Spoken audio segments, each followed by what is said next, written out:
Could Meghan Markle be sued by Emma Thin, the Marchioness of Bath, for plagiarism, for copying her own cooking show idea?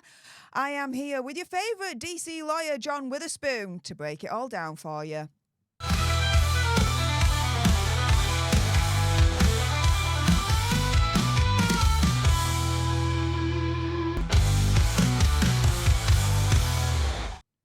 Hey up everyone, it's me, Stef The Alter Nerd, your nerdy alternative, and welcome to the Dose of the Daily Nerd, where I break down the royal news and gossip of the day that's pretty much caught my eye. And oh my goodness, yeah, let's jump into this, shall we? Because could Meghan Markle be sued by Emma Thin, the Marchioness of Bath, for plagiarism?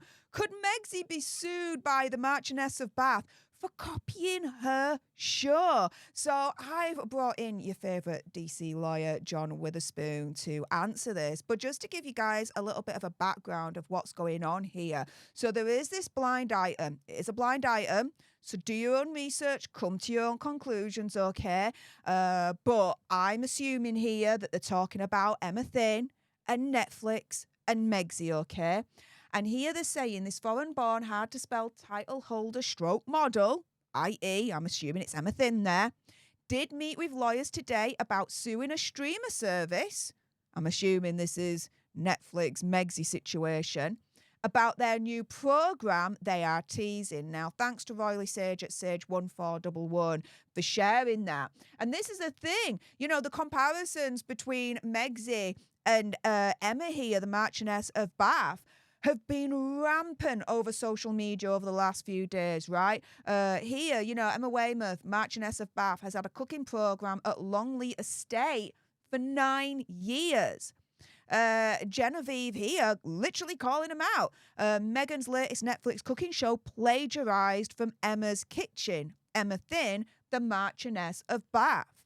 And, you know, the comparisons don't stop there. You know, we have other comparisons where we've got Meghan's mole here pointing out that it seems that Megxie may have plagiarised and stole recipe ideas from other outlets, such as here, Salty Side Dish. And we do know that there may be precedent for that because in a previous relationship with Corey Vitello, like I've just reported on this channel here, it was reported that they eventually split up because she tried to take the credit for a pasta dish that actually the credit was due to Corey Vitello instead of her.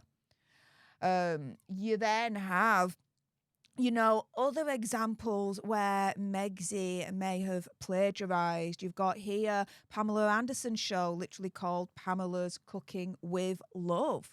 You also have this here, a YouTuber called Tanya Burr, was big in the YouTube beauty space back in the day, right? The first book she released was Love Tanya, which is very, very similar to With Love Meghan. And the reason why I point this out is because this was published by Penguin, who is also the publisher for Hazza and his whole book situation as well. And so, you know, on social media, you know, posts are running rampant in terms of Megxie's copying from this person, Megxie's copying from that person, Megxie's copying from this company for their recipes, this, that, and the other.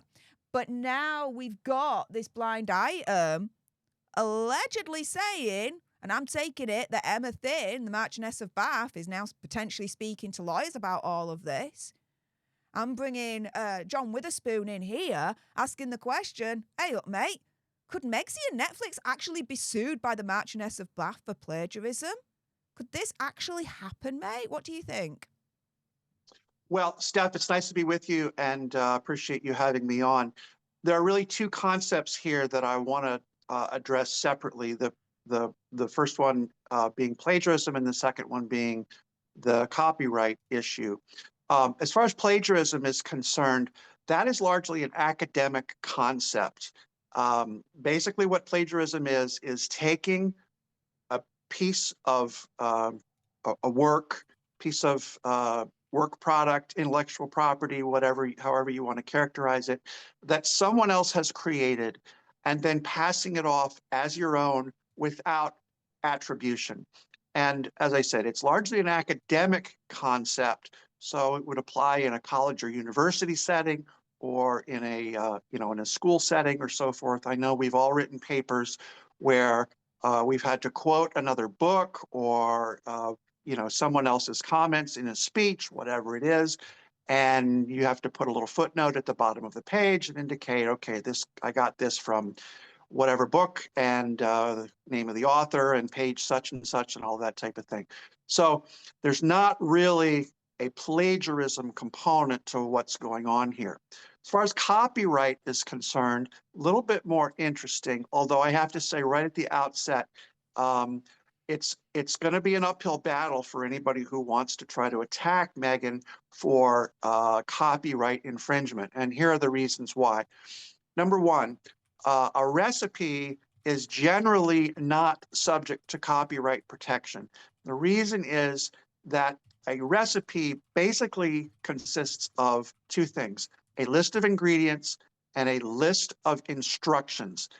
That means that there's not really a creative element per se in terms, and people could argue, oh, yes, there is, yes, there is.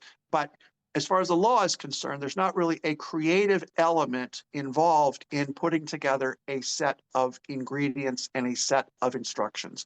And for that reason, you would have a very, very hard time claiming that Meghan had stolen or had infringed on copyrighted material in the form of a recipe. And the one that you just showed, Steph, a moment ago, with the little cherry tomatoes and the whatever it is, the ladybugs. It's cute, it's clever, but it's not something that is going to be protected by the intellectual property laws, at least in the United States. There there is a component of copyright law that comes into play. For instance, if you put together a cookbook and if you list a bunch of recipes as part of a series, and you put pictures in there, and then you put little descriptions in there, and you say things like, oh, by the way, be sure that you don't burn the toast because you will mess up the appearance and the taste or whatever.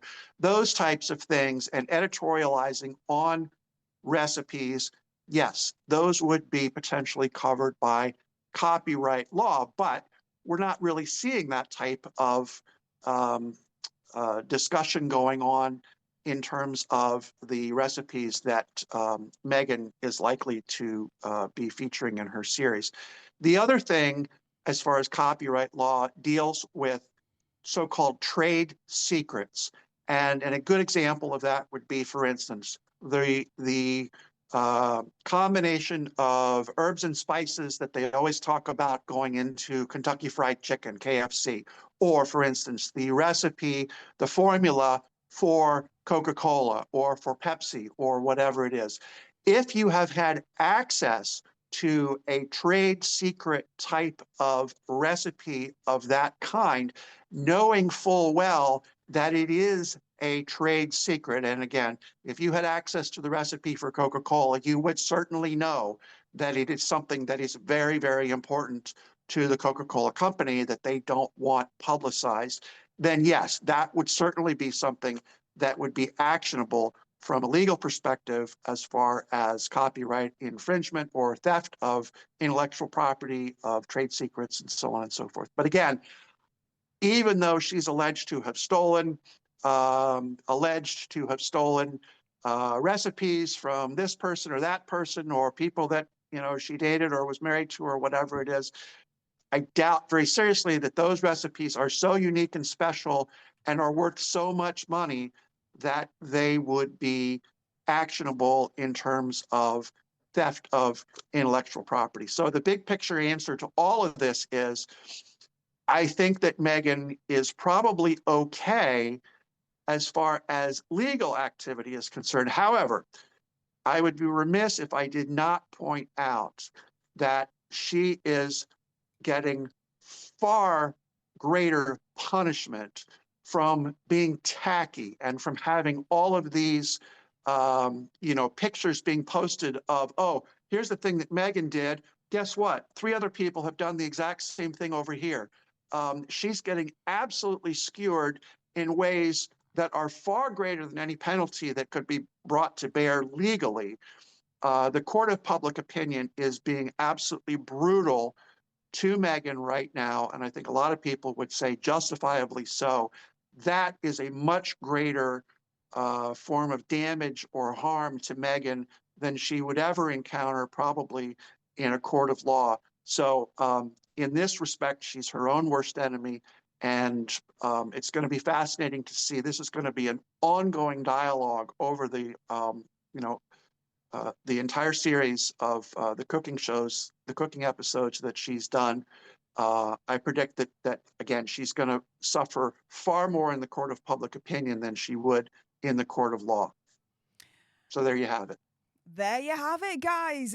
With that being said, if you appreciated this video and you want more, and believe me, of course, there's going to be more, then make sure you subscribe to join our Alter Nerd tribe, because I'll be honest with you, help us now get to 1 million so we can also get that gold play button right there and hopefully cause a Meghan Markle meltdown on Instagram. Like, share, comment down below your opinion, conspiracy theories, whatever's. Thanks always to my good friend and your favourite DC lawyer, John Witherspoon, for coming on to today's video. Appreciate you, mate. Until the next time, you guys. Laters.